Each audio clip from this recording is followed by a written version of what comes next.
Okay, get a sheet of paper out. Be ready to take some notes so you can get the answers to the video check questions and the video fact questions. I'll tell you what to write down. Though there might be a couple of other questions that you do not understand, that's fine. Just make sure you get the video check and the video facts down. Okay? Here we go. On page 119, they gave us an interesting problem. They said, hey, can you find out what x is? Here's the equation. 4x plus 1 equals 2x plus 3. And instead of going about it in a normal algebra sort of way, they literally ripped this equation up into two functions. Left side became function number 1, f of x. Right side became a function number 2, which was g of x. You can read my notes right here if you want to get a little bit deeper. If not, if you're okay with breaking these two into two functions, we're good. Next, all you have to do is graph the two functions. Remember, y does equal f of x, or y does equal g of x. So imagine graphing two linear lines. So we've got two linear equations. Y equals 4x plus 1 and y equals 2x plus 3 is what you would put into your graphing calculators. This is what it would look like. If you notice, the intersection point is 1, 5. The problem is actually wanting you to find out what x is. So since the intersection point is an ordered pair, the x value is 1. That's what the answer to the problem is. A lot of people will always ask me, though, hey, what does the 5 stand for? In this case, if you plug 1 in for this equation, for the x, you know the output is going to be 5, and it makes both of them turn into 5. Don't think too hard about that, though. Just ask yourself the following questions. How can I get the answer? How can I get x? So here's another way, if that totally blew your mind. How about we just solve it the old algebraic way? Minus 2x from both sides. So 4x minus 2x is 2x. Canceled out over here. Minus 1 from both sides. Cancels out on the left side. So now 3 minus 1 is 2. And divide both sides by 2. And x equals positive 1. Which was, if I remember, the exact same answer that we had when we graphed it. Hey, look, there's the intersection point. X equals what? 1. If you need to know what the y was, or the output, all you have to do is plug in 1, and it'll tell you that it's 5. Here's the first video fact, though. This is where it kind of slows it down for you so you can think about what you just saw. If you have an equation with one type of variable, just one type, break it into different functions. Graph those two functions and look for the intersection. Use the x value of the intersection point as the solution because the problem wanted you to know what x was. Now we're going to look at a problem later where we'll say, hey, what's the age, or what's y, or a different variable. Since it didn't want x, the x variable would not be what you want. It depends what the problem's asking you for. So let's understand, if you understand what it means by one variable. Look at this equation. 3x plus 5 equals negative x minus 3. Both of the variables are x. They're separated on different sides of the equation. Yeah, we can use that. It's got one variable. Down here, though, you can see 3x plus 5 equals 3y minus 4. It's got two different variables. We cannot use that strategy of breaking it up into two functions. Now, your head might be swimming at this point, but understand you get to come in tomorrow in class and work through these problems with me and your classmates without me boring you to tears. You can just jump straight in and wave me over when you need help. Here's the video check number 1. In class, a lot of times it seems it's easy, and then on the test or quiz, when it counts and you can't look at your notes or ask anybody for help, it gets really, really hard. You're going to see a question on my assignment that says, hey, Johnny has 4 apples, calculate the blank of the sun. Volume is what you're putting into. That way it just proves that you watched this part of the video. So, use a graphing calculator to solve for this equation. 2 to the, and in the exponent form, it's x minus 1 equals 4. Again, we're going to break it up into two functions. That's the main thing I wanted you to get. Here's the left side. 2 to the x minus 1 becomes one function on itself, and 4 becomes a second function. But this is also a very important fact here. Hey, what happens if there's no variable on the other side of the equation? Well, it's still one variable in the equation, so we can still break it up into two different functions. So treat each expression as a function, even if the other expression does not have a variable. We couldn't do it if there was a y on the right side, but if there's no variable at all, it's okay. We can still take care of it. Step 2, graph the two functions. Here is function f of x right here. It's exponential. And then you can see right here's the linear function g of x that's being graphed right here. You just have to zoom in and take a look at the intersection point. 1, 2, 3. Yes, and keep in mind it's wanting to know what the x value is.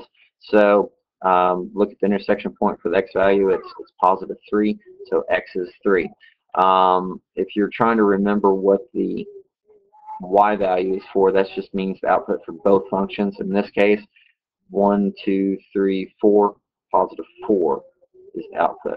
So if you were to plug in 3 on both sides, then you'd be able to see that you get you an output of 4. If you've got your graphing devices and you went to your input-output tables, you can see that where x is 3, it's going to give you an output of 4 for both equations.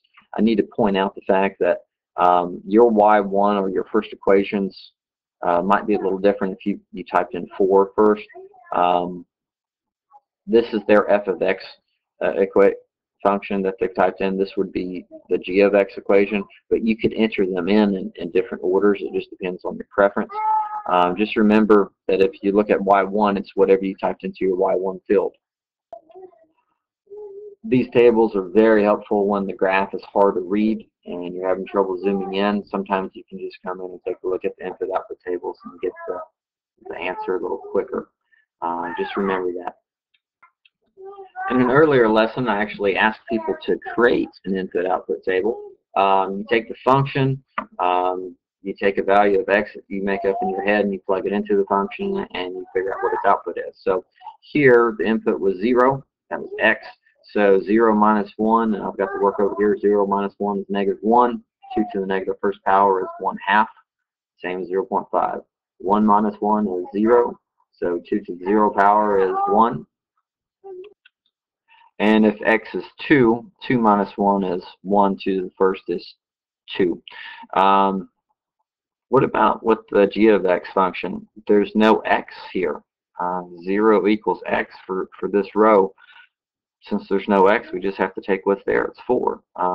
If x equals 1, there's still no x there, so it's still just 4. And it's 4 again, and again, and again. It's pretty straightforward, and then if you actually went and you graphed these points, you made an ordered pair out of 0 and 0.5, 1 and 1, 2 and 2, 3 and 4, 4 and 8. You could then sketch out that function of f of x. Same with g of x. Pretty quickly, you see it's just going to stay at 4.